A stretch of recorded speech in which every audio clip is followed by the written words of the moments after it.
eyes, and that long black hair, and the accent. Most important, she looked happy to talk to him, unlike Josephine. "What's your name, Italiano?" "Cinzia." Beside her, Josephine sighed. "Have fun with Dwight," Robbie almost said. "You two will get along great." Instead, he raised his glass. "Here's to Italy." "To Italy." "And to Bahrain on a Thursday night." He took a long swallow of his beer. "And we're off." The black Mercedes E190 rolled down the King Fahd Causeway, the 10-mile bridge between Saudi Arabia and Bahrain. Below the asphalt was the water of the Persian Gulf, warm as a bathtub and nearly as flat. Omar al-Rashid sat behind the wheel. His younger brother, Fakir, slept beside him in the passenger seat. A line of drool curled into Fakir's pure white thobe, the long gown that Saudi men wore. Fakir had the soft bulk of a high school nose tackle. His thobe draped his round stomach like a pillowcase. He was 18, 2 years younger than Omar. "Fakir," Fakir grunted irritably, "let me sleep. You've been asleep since the Eastern Province, and you're drooling." "I'm relaxed." "You're as stupid as a donkey." "Better to be stupid than scared." "I'm not scared." Omar punched Fakir, his fist thumping against Fakir's biceps, and then wished he hadn't, for Fakir didn't complain, didn't even rub his arm. "It's all right, brother. If you want to back out, we can do without you."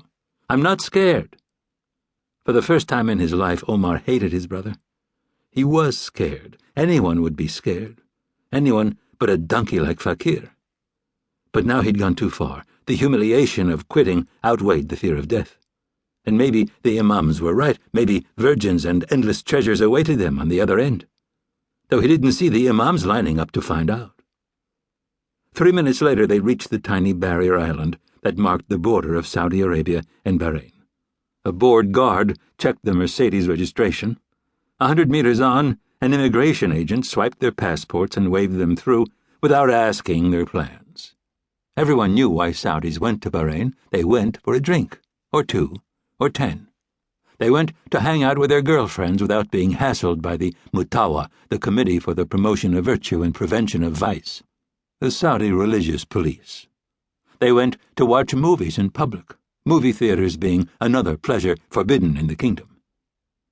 After Bahraini immigration, they were waved into a shed for a customs inspection. An officer nodded toward the blue travel bag in the back seat. "Open it, please." Omar unzipped the bag, revealing jeans, sneakers, and black T-shirts. The clothes were hardly suspicious. Saudi men often changed into Western-style clothes in Bahrain. "Enjoy your visit," the officer said, and waved them on. "We will," Fakir said. At JJ's, Robbie was off his game. Dwight had won Cinzia's attention, leaving Robbie with Josephine. He decided to go the tried and true route of getting her drunk. "Time for another round. What's your pleasure?" Josephine raised her glass, still half full. "No thanks, Frodo." "Frodo?" Robbie said, in what he hoped sounded like mock horror. In reality, the joke cut a bit close. "Hope I'm bigger than he is." "I hope so, too, for your sake." She glanced at Cinzia. "Figuring the odds you'll be stuck with me?" "Exactly." She swallowed the rest of her drink. "All right, then. Vodka and tonic, Grey Goose." Of course, Grey Goose, Robbie thought. Top shelf all the way, this one. And thin odds I'll get more than a peck on the cheek. "1 Grey Goose and tonic coming up." 5 minutes later, he was back with fresh glasses. "Thanks." "My pleasure."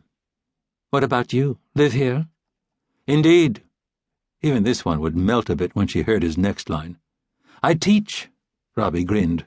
"I know what you're thinking. How could I teach? You probably think I barely made my O-levels. The basic British high school graduation exams.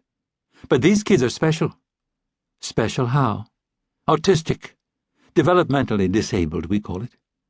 "That must be hard." "I feel lucky every day." Robbie wasn't lying. He did feel lucky. Lucky he wasn't one of the monsters. Half of them spent their days spitting and screaming whup, whup, whup every 10 seconds like they were getting paid to imitate helicopters. The other half punched you when you asked them to look you in the eyes like they were actual human beings. Once in a while, Robbie felt he was getting through. Mostly, he could have been playing video games in the corner for the good he did. Lucky indeed.